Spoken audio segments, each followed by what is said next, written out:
I think the Timbersaw suggestion, I looked at that draft, I was like, Timber is amazing here, but I was thinking Timbersaw would have. Yeah. And maybe that's the mentality they have.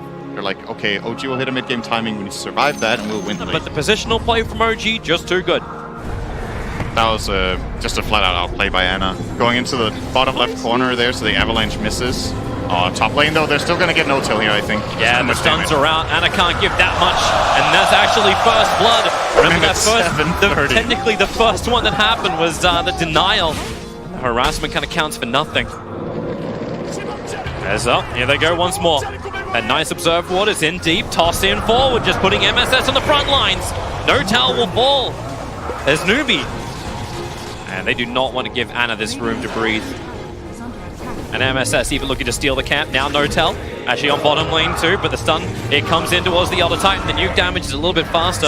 Yuar able to just get himself away. Thompson underneath the tier 2 tower is in pretty deep if anyone wants to try and contest that. But NEWBEE had pitched a tent right here inside the Dire jungle. And they don't want to go anywhere else. Even Pilot Die with fresh observer was to make it work. They're limiting Io's farm a lot if they can play aggressively up here. Thompson's really actually dead. He's so deep underneath this tower. They've got all the damage in the world. He couldn't use his TP to get away from this. And Yuar wants to remind him who's in charge. 15. So level 15 Io with Axe. The faster the better for them. Smoke up on mid. Fortifications trying to let OG's wave push in a little bit harder. But they're wrapping around the back. The EG splitter is all going onto the Tony. But CCSC will tank it up. They chain them together. Jirac dies so quickly. No-tell's going to join him as well. The G8 from Seth. It arrives, but it's so late. And now Thompson, this chain stun just continues to go on. The G8 will wear off. In team fights, which was somewhat apparent there, unless they're all together, they got the objective that they came for. And they're willing to lose 2 supports for that. Ripstroke's in a little bit of trouble underneath the tower, looking for the stun for Thompson. Easy movement speed to get away. The silence will slow him down a little bit, but MSS looking for a rebuttal. Just some damage into Seb, but one by one, NEWBEE are up here. The Blink Dagger of CCNC is about to arrive, but he's lost his teammates. Is there a toss back? No, he just blinks over. He's going for the 15-minute runes, close towards his Beastmaster. Finished up the Radiance just yet. Pylai Die is going to have some issues inside the Dire jungle. Maybe he can deny himself up to the Ancients. This is kind of his hope, but it won't happen. Ana will claim his first kill of the game, and with that, the Aghanim Scepter is done 17 minutes in. Their own smoke down to bottom lane. They're chasing Ana in the trees, and they need to stop that. They need to actually stop the relocate. They're able to do so. The silence arrived in time from Pylai Die, and Ana totally controlled. He moved his Dominator Creep back so he can potentially tether away to safety, but that won't happen. So, they're chasing CCNC. This Blink's on cooldown. Pilot Eye's nearby. He'll give a little bit of extra help, but Jirac has the toss available. Doesn't even get the stun off through the Ink Swell. Pilot Eye's TP out. Takes a little longer, but he'll be away. Coming their way. After what you've seen in the group stages, how they've run this lineup, them having the Aegis, oh, that courier needs to not die. All right, they got the Radiance at least, but... They get along with Pilot Die. MSS will have some space. Yuar beating into Ana, relocates away to safety. And she relocated into that. And now Thompson battles against Yuar. Yuar, he kind of needs a creep to work with. He needs something to work with. MSS can't help him out. And Thompson, Brave Chill, Jirax moved in through the side. A quick toss, catching the two of them together. They just keep buffing up Thompson.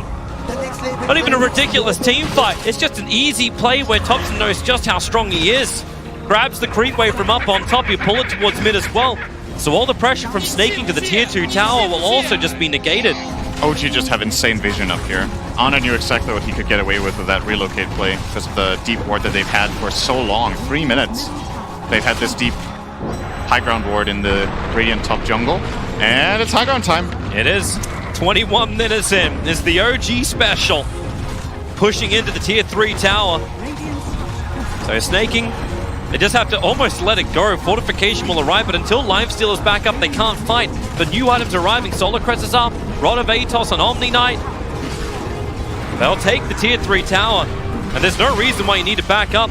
Not unless a big initiation from NEWBEE is able to connect. Ana and Thompson, the ones on the front line. Remember, Ana's still got that Aegis Immortal. Yuar copying heavy damage early on. The rest of OG, Smoke sitting behind. CCNC, nice toss back. They pull Ana in so deep under the tier 4 towers. They kill him quickly. The CCNC pounced on by the rest of OG. He won't have the ability to fight again here as the Stomp, it puts all of NEWBEE to sleep under the tier 4 towers. The Soulbind tries to connect, and there she got anything that can they kill Anna once again with the Soul Assumption. He's just tanking through all of this with the one charges. Thompson stacking everybody up as well with the core sprays. They can get back to base, but even that's not safe. One more spray, maybe Snaking will die. Thompson waiting under the tower. He's just tanking through all of it. A triple kill for Thompson. Nowhere is safe when OG hit their timing. He just killed 3 heroes with the fountain. Oh, Bristleback, what a hero. Beautiful play from OG there. I think it was an admirable attempt from CCNC to toss the IO into the tower, but dying for that kill without having buyback is just too costly. They can't take the fight afterwards. They don't have enough damage to get through the IO twice with the Omni Knight protecting it, as well as a good defensive stomp from NoTail, stopping 2 heroes on the Aegis respawn. They kind of used up their entire tank on the first kill, as we see in the replay here. They try to go on the IO. That's just not enough. He gets healed up, gets Heavenly Graced, and even relocates. For a moment it looked like they would have a chance, but Thompson literally stands there and delivers. Oh my. Yes, of course there's a bunch of grins on their face like, hey guys, we got this really great combo it seems that no other team knows how to play against. And it's almost props to NEWBEE. They let the IO through the first phase. They knew they were going to play against us. They had a plan. They get props for that? Well, they get props for attempting. Like it's like a participation ribbon. Yeah, I kind of like the idea that NEWBEE had. It just feels like the moment that OG got the Aegis, the game got really hard. And I think that's the biggest mistake NEWBEE made all game, was going to the bottom side of the map and exposing the Roshan for OG to take. Because, yeah, Snaking's dead, by the way. Yeah, he was trying to force out the bottom lane, but he's walking underneath dire vision. Basically, what ended up happening was when OG grabbed this Aegis, they felt invincible because the one way NEWBEE win fights is by blowing up the IO first. And they can't do it when there's an Aegis on it. They tried it in their base, it failed, and it gave OG pretty much a 10k gold lead. But if you play in that Roshan side of the map instead of the bottom area, the time when the OG goes, maybe you can delay them, maybe you can get a soulbind fight around the Roche pit or whatnot. But it's just too easy when you give a Bristleback lineup with IO that Aegis for free. MSS now going to work with Yawas. It's a surprise. He was inside the familiar. That was a sexy play, actually. That was really nice. Now Seb's looking for a rebuttal. Yawa, he's just going to let MSS die. Nothing else that can be done about this. He can do some chip damage in the meantime, but Yawa had to come back to base because Thompson's still here trying to pressure. They were not expecting that to be an infest play at all. Familiars used as transportation. Yep. And that's some classic Tinker stuff. Everywhere on the map you can go. OG is still going to get 4 bounties. The game has still been played at their pace for the last 5 minutes, so sure, this Ana kill, it's nice and it looked cool, but you're not progressing the game really. You have to push out your mid lane.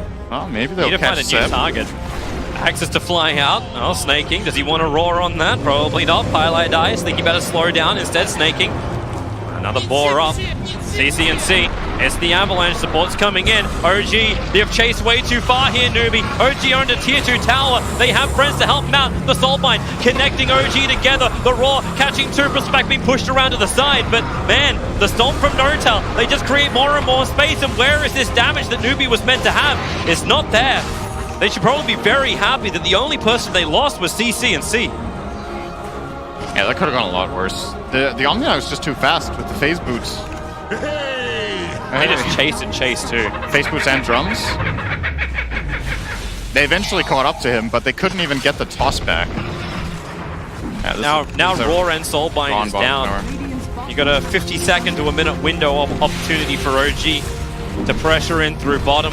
And no Aegis Immortal, but they're about to get, with the Tower Death, it's going to be the heart on IO. Yeah, in the upcoming fight, the IO either had heart or a buyback. That's something else to keep in mind. Sure, maybe you don't have an Aegis, but you can still buyback relocate.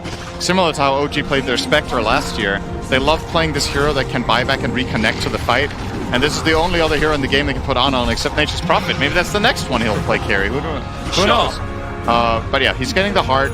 This kill is ridiculously difficult to Jump in, perform. toss back. They found themselves a target, but Bristleback with a fresh assault cuirass. That's a lot of life and armor they have to get through. Yawa's giving it a shot. OG have come in deep. CCNC once again just stunned up for control from the back line, trying to create more space. He'll be the first one to die here. The roar is finally out, but for what avail? Nothing is really going here. And Thompson, he's the man that's going into the fountain once again.